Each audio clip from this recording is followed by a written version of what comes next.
Okay, my name is Brie Marks. I'm a physician assistant working in neurology. I've been a PA for 5 years now. Okay, when did you graduate? 2014. Me too. Okay, so Oh, same. cool. And tell us, well, first tell us where you went to PA school and where you went to undergrad. I did my undergrad at Central Michigan University.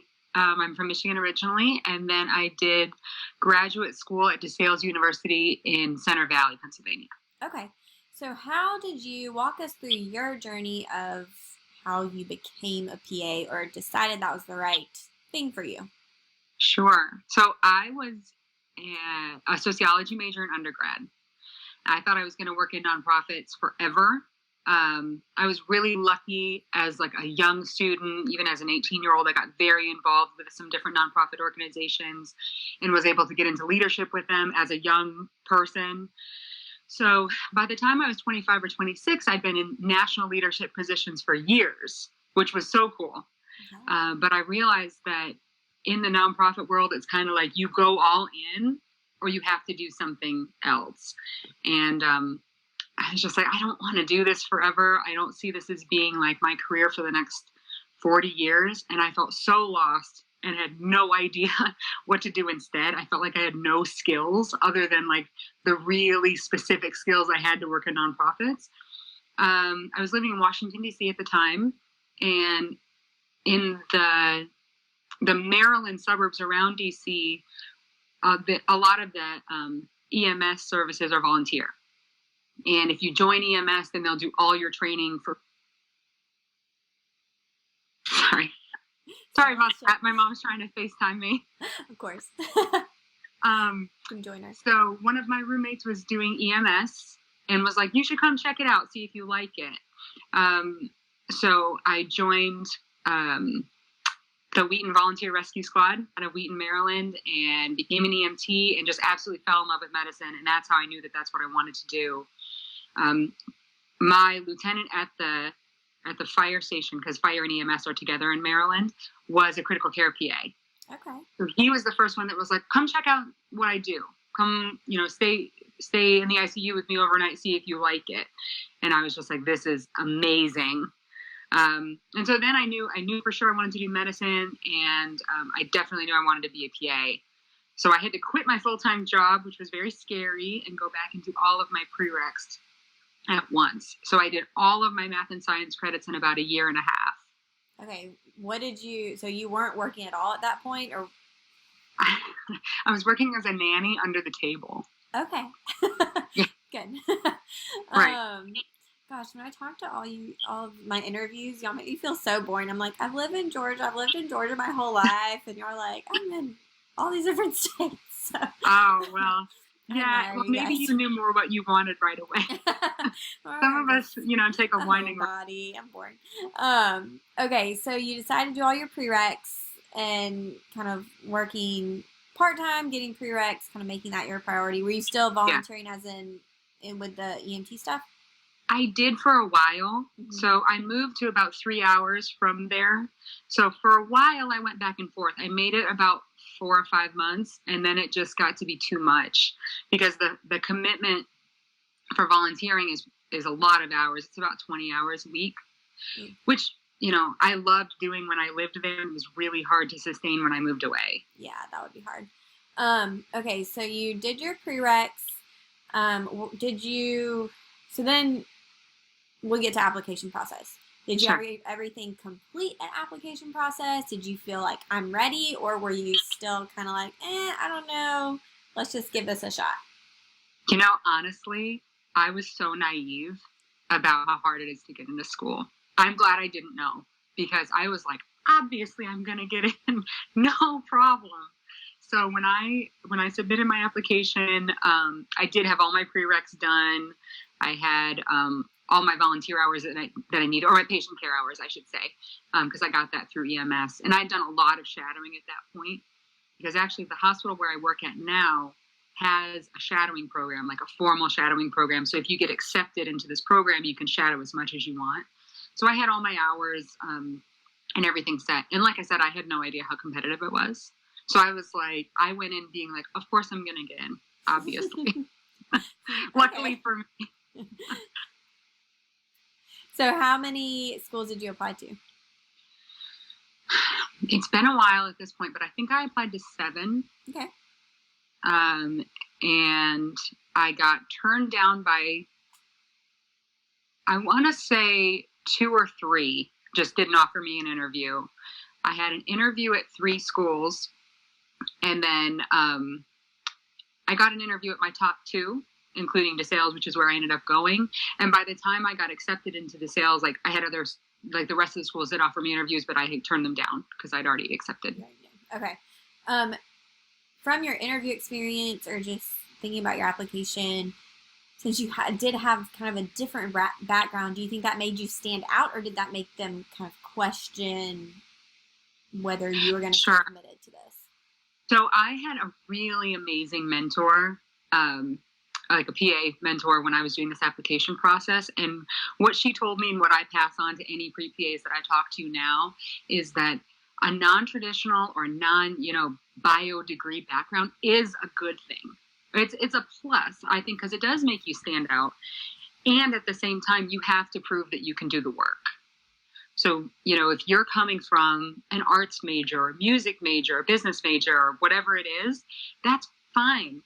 But your science GPA needs to be really stellar, because you need to show them, like, no, I can do it. Because I think that's really what the GPA is for, is to show them, like, I can do the work. I'm not going to start this program and fail out or quit. Right. No, I agree. And I think, looking back, I was a bio major. Again, I'm the most boring PA applicant in the world. But I think you knew what you wanted. That's what I'm realizing. But if I went back, I would do something different. I would choose a major in something that I don't think I would ever get to learn about formally again. Like, even so, my sister was a bit in the business school, but a management major, and then she went on and got her MBA, and I just think that's so cool. And then and she's gotten to do some cool, like, certifications and classes with that. And then, like, some of my friends were PR majors, and they did these projects that just sounded so fun to me. Well, I'm like struggling through classes I didn't care about, that weren't required, but were required for my major, not for PA school, Yeah, it's so easy to look back and think what you should have. Oh, yeah. Like, man, if I had known what I wanted, I would have saved myself so many thousands of dollars. Yeah, and just stress. I just wouldn't have been nearly the stressed out person I was. Right. But that's kind of what I tell people too. Like, please pick something you actually enjoy and want to learn about. Yeah. Don't feel like you have to be a bio major. Right, and I really don't regret that time that I took kind of after undergrad and until I started PA school. Because I didn't start PA school until I was 29. Okay. So it might be interesting to people that are listening. But I got to, really have such a really full, fun, in my opinion, interesting experience in my whole 20s. Yeah. So it's there was a lot of angst, being like, is this going to work out or not? But I needed that time, I guess, to get to where I'm at now. So I don't regret it. That's awesome. Okay. So you went through the application process, ended up getting into your top choice, which is awesome. Mm-hmm. How was PA school for you? So I was expecting to be like the smartest person in the world. I like your confidence. Yes, I don't have a confidence problem, but I have a reality problem. So, that was really hard for me to not be the top student in the class, because I was honestly such an average PA student. I was never in danger of failing out, but there is no way I was at the top of my class. It's hard. Yeah. So that was like a real slap in the face for me. I really had to adjust my expectations. And, it's like, I know everybody says it and you don't believe it, but it's like, you have to be okay with getting a B. And that was very difficult for me. But in the end, I was like, okay, I want an A, but the important thing is understanding the material. So I would say the first semester was really challenging for me, because I was like, why am I not excelling? And I wasn't, but I did fine. Yeah. And then I kind of, by second semester, third semester, I was like, okay, I've got a handle on this. And by clinical year, that was when it all really came together for me. And I think it played to my personal strengths. I'm just like, being very comfortable around patients, like having, being comfortable with interactions with different providers and things like that. That really worked for me. My school, DeSales University, also has a 3+2 program. So like an undergrad 2 masters built in. So about half of my class were undergrads that were finishing their undergrad and getting their master's at the same time, and half that were, maybe not non-traditional, but people that were coming in as graduate students. Right. So honestly, like the undergrads like kicked our butts. Really? For the most part, yeah. Gosh. The first, except like little fun fact. I don't know if you know them, but PAs in Paradise, who have an Instagram account. I'll have to look. Yeah, if you don't know them, they went to school with me, and they came in as grad students, and they kicked everybody's butts. Oh, okay, great. So except for them, they were. We'll awesome. have to get them on and figure out how they did that. Yeah, they're. That's awesome. How many people were in your class? My class was 40. Okay. They've now since expanded the class to 80. Oh, wow. So we were the last class of 40. Large. Okay, all in one campus? Yes. Oh, wow. Okay, yeah, mine was 44. So we were about the same. Okay, so after PA school, did you know you wanted to go into neurology? How did that happen? I always knew. Has that been your only job, by the way, too? No. Okay. It hasn't been my only job. I always knew I wanted to take care of sick people. Okay. Like, I just really like the high acuity, sort of fast paced. I love being in the ICU. I knew that that's what I wanted to do. I thought I was going to do trauma. I like went in being like, that's the only thing I want to do. I'm going to do trauma for sure. And then, like life happens, and that's not the way it worked out. So my first job was actually in neurosurgery. But I was a neurohospitalist for neurosurgery, meaning that I took care of the ICU patients, the pre-ops, the post-ops, the emergent consults in the emergency department for neurosurgery. So I never actually went into surgery. Okay. But I've always loved the brain. That was something that I always liked in anatomy. I always found it really interesting. I liked when we did our neuro section in PA school. So I was pretty excited to go into neurosurgery, honestly. And then that particular job was not a good fit for me, but neuro as a field has been a great fit. Okay. So what does your overall schedule look like? I guess like a week, and then like a day, like what do you do? Sure. So I work 5 8-hour shifts. So generally that's Monday through Friday, 8 a.m. to 4 p.m. Like, I know I'm so spoiled. I have like the best schedule. That's my schedule too, so it's fine. So you understand. But I do work 1 out of every 6 or so weekends. And when I work a weekend, then I get the Thursday off and the Tuesday following. The Tuesday following off. There we go. So Thursday before, Tuesday following off. So I'm working this weekend, so I'm off on Thursday. Gotcha. So that's pretty nice. Many of my colleagues do 410s. That's just not a schedule that really like helps me out that much. Like, I would love to work 4 days a week, but for me, like with the way that my life is set up, like working shorter shifts every day just works better. So that's my week. And then my day varies based on if I'm at our academic center, like our academic main hospital, or if I'm at a community hospital. If I'm at our main hospital, then that's kind of where it's like a level 1 trauma center, it's a stroke center. It's where, all the residents are, all the med students are for the most part, the PA students, everybody's there. It's huge. It's like its own little city. Okay. So if I'm there, we round on our patients at 8 a.m., meaning we run through the list of patients. We talk about everybody. We divide up who's going to see who. All of us like present the patients that are follow-ups to us saying, this is a person that blah, blah, blah, blah, blah. This is the plan for today.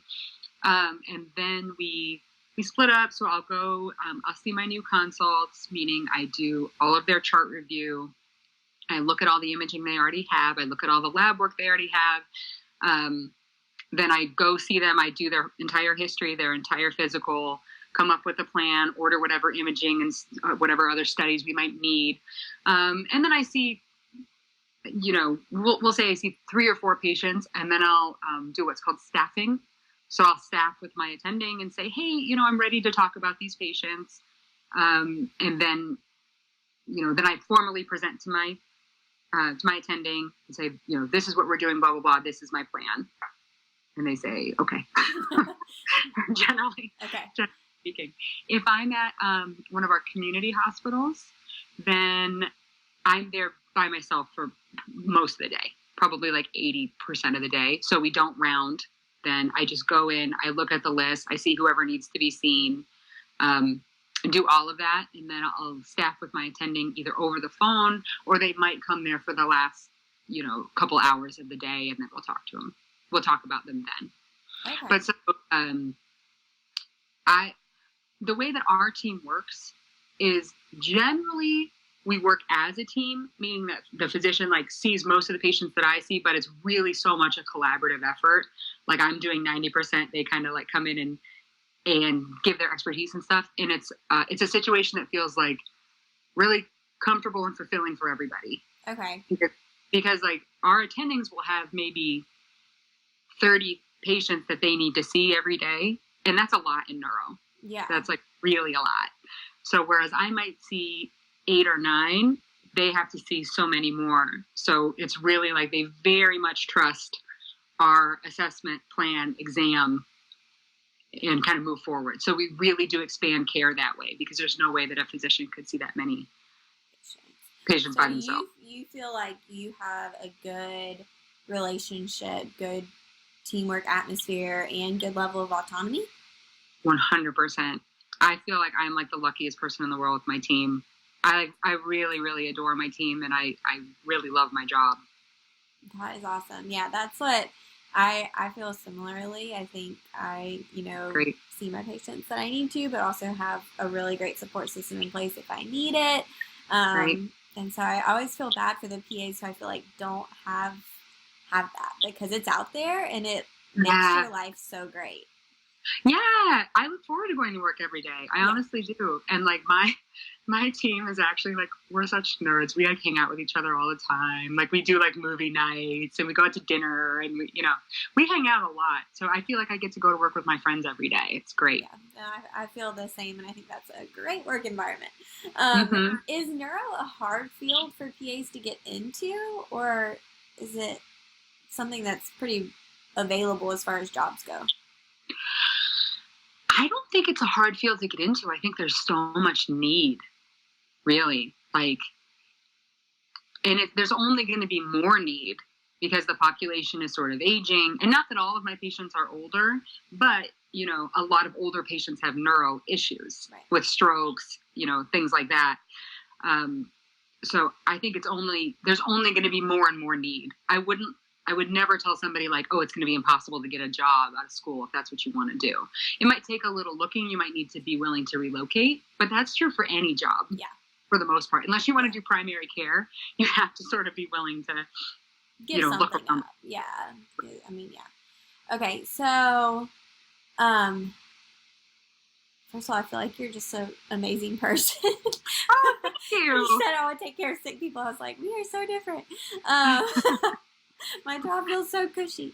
I want you to give us your advice specifically for someone who's in a different field. So someone who's in kind of like you were, a different type of job, a different field altogether, who is kind of playing with the idea of maybe becoming a PA. I mean, what advice would you give them as someone who's done that, who's, switched? I would say talk to as many PAs as you can find. Don't trust kind of one person's experience. I think especially if it's a negative experience, you know what I mean? Because what's so amazing now is through Instagram, through Facebook, through these podcasts, through the work that you do, is it's pretty easy to find people to talk to. I don't think that was true when you and I were applying. Oh, no. That's why the PA platform exists, was because I struggled to find answers. I mean, to the point where I was messaging random PAs on Facebook, begging them to talk to me, Yeah, so I would say, reach out to as many PAs as you can, do as much shadowing as you can. I know that's a touchy subject. It's not all that easy to do. But I mean, I have people message me all the time being like, hey, can I, and they'll ask me like 5 or 6 questions. And I'm like, let's just talk on the phone. Like I talked to 2 pre-PAs on the phone yesterday. I'm like, let's just talk on the phone. Yeah. Let me answer whatever questions you have. Because it's going to be quicker than me typing it to you. But, and also like, think about, why do you want to do this? What's your motivation? Because there's a lot of things that are easier. There's a lot of things that are going to take less time. Mm-hmm. If what you want to do is take care of patients, if you want to be, part of the care team, part of someone that's diagnosing, that's prescribing medications, that's interpreting labs, that's doing procedures, that's in surgery, then it's worth it. But you really need to know your why, because it's not easy. It's a really, there's a lot of years, there's a lot of sacrifice that goes into it. And also, I think we're getting better all the time with letting people know what we can do and what we're capable of. But you are going to run into that when you went to med school. Why didn't you just go to med school? Well, why didn't you go to nursing school if you're not going to be a doctor, and being prepared for those questions. And like I said, really think about your why, because if you need to be, the absolute authority, the absolute boss on things, like maybe being a PA is not the best thing for you, because there's always going to be, somebody that's like going to second guess you, and that you just have to have good ego strength about that. Right. And be like, what, for me, this is the exact right choice, because I get to do all of those things I just said, and I get to have the work-life balance where I, ultimately I'm not working like 80, 90-hour weeks, because I don't want to do that. I want to go to work and love my job and take care of patients and connect with them. And then I want to go home. And leave work at work. Yeah. I want to leave work at work. I want to go for a run. I want to hang out with my friends. I want to go on vacation and not kind of constantly be feeling like I'm not giving enough to work. Right. Which I think, so my husband's a physician, and I think there's a lot of pressure. So you and I have been working 5 years. He just finished residency. He just started his real job 2 months ago, Mm-hmm. And so I think there is a lot of pressure that comes with being in school for that long and putting that much time, effort, money into it, to feeling like your job can become your identity very easily. Whereas as a PA, that wasn't what I wanted for myself. I didn't want my job to become my identity. As much as I did want to help people and patients and all of that. So we're kind of on the same page there with all of that. And so, yeah, no, that was all great advice.